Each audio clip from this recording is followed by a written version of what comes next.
Mine always felt watched. It wasn't a paranoid kind of feeling, the kind that could be dismissed with a shake of head or deep breath. No, this was different.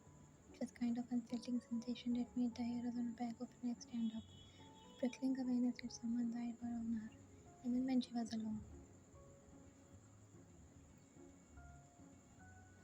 At first, Vine told herself she was being dramatic. It was just stress from school, she thought, or maybe too many late night horror movies. But then things started happening, small, inexplainable things that began to tighten the knot of fear in her chest.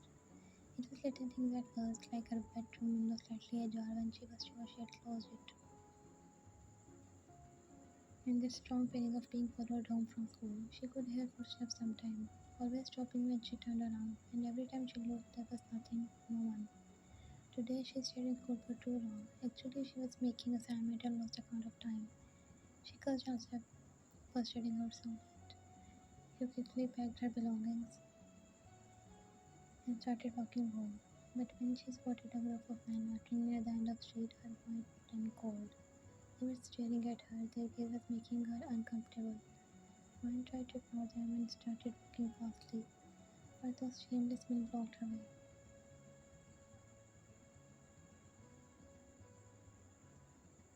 Look at this pretty thing. Mine tried to walk fast, her eyes fixed straight ahead, but before she could make it far, one of them grabbed her and yanking her back. Mine his had the strong grip. Let me go, you jerk. She struggled to pull free, but their grip tightened and the panic began to fill in her chest.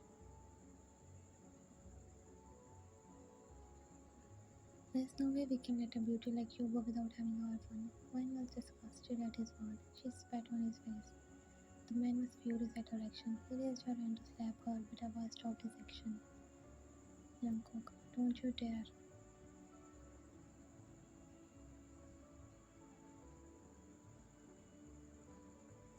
He talked to them with terrifying speed, his expression was nothing but furious as he pointed the man. One by one, the men fell back, caught off guard by the sudden attack. Jungkook ripped the heat off of them. Within moments, the men were lying on the ground, groaning in pain as they crawled to go from there. I just stood there completely froze. It happened in span of seconds. She felt like she had seen him. He seemed familiar to her. Dare to even lay a finger on her again, or I will make your guys regret. Jungkook loud, his voice was slow and threatening. The men had enough lesson. They stood up to their feet with difficulty and ran from there, leaving only two of them in an isolated street.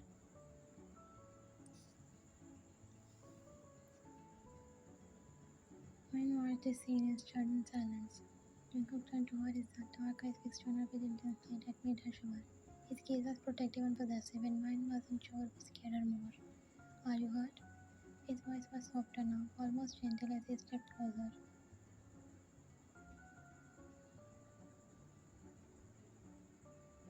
Mine shook her head coming out of her daze. No, I'm fine, thanks, Joe. Jungkook's lips curled into a smile. You shouldn't be out here alone, especially this late. He moved closer to her.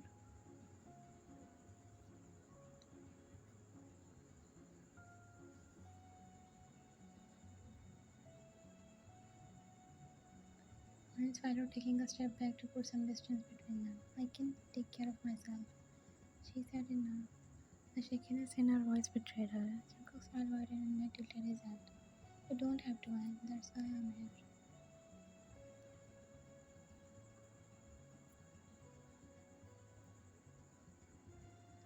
Mine's brow furrowed in confusion. You know my name, are you? She could not complete a sentence, realizing something. Jungkook smiled. He forwarded her hand for a handshake. I'm Jungkook.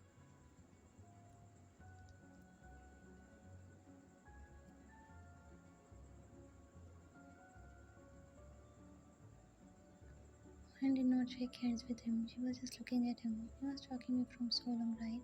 She said bluntly. Jungkook chuckled. Took you long enough to realize he was staring right into her eyes.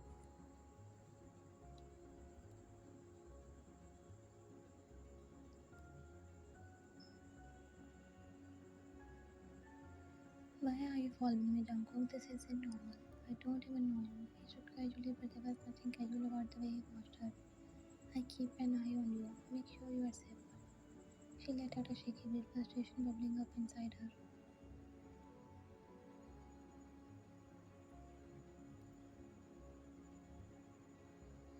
are stalking me. Do you not see how wrong that is? Jungkook stepped closer, expression darkening. I see how wrong it is when people try to hurt you. Like tonight, I'm the only one who can protect you. Why? You should be grateful. Grateful? I don't need your protection, Jungkook.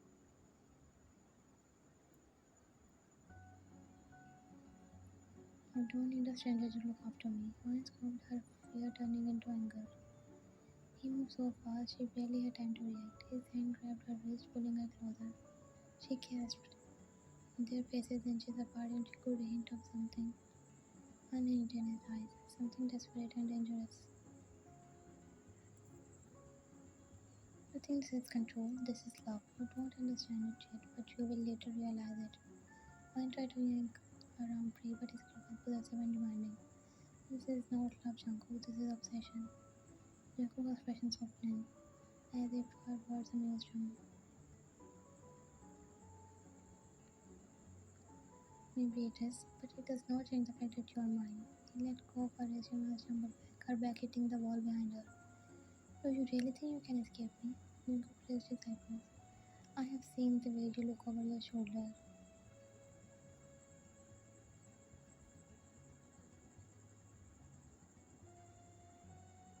The way you hesitate before going home. You feel it, don't you?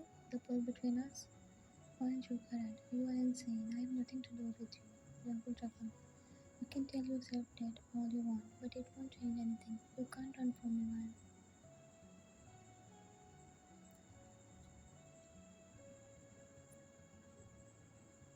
He moved closer to her, trapping her between him and the wall, brushing a thumb over her lips. When she was pressing herself further into the wall, Jungkook smiled wider. He leaned in and smoothed her lips.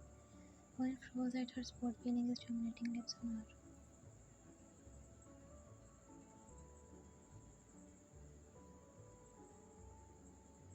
She pushed him with all her force with anger. How can you do this? Jungkook just chuckled. I will let you go tonight, but don't you think that means I'm letting you go forever? I will always be around, watching, and one day you will come to me willingly. He took a few steps back, licking his lips.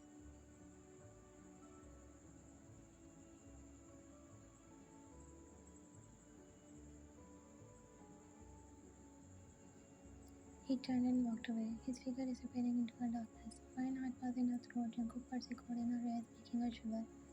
She almost ran back to her home. She breathed heavily when she entered her room and locked it from inside.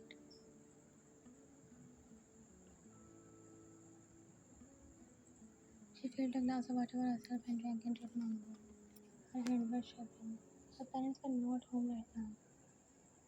Ryan's phone buzzed in her pocket. She pulled it out with trembling hands and her mouth hitched when she saw the message from an unknown number.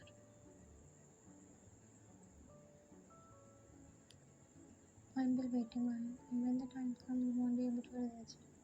Ryan stared at the screen, dread washing over her. She knew deep down that this wasn't over. It was just the beginning.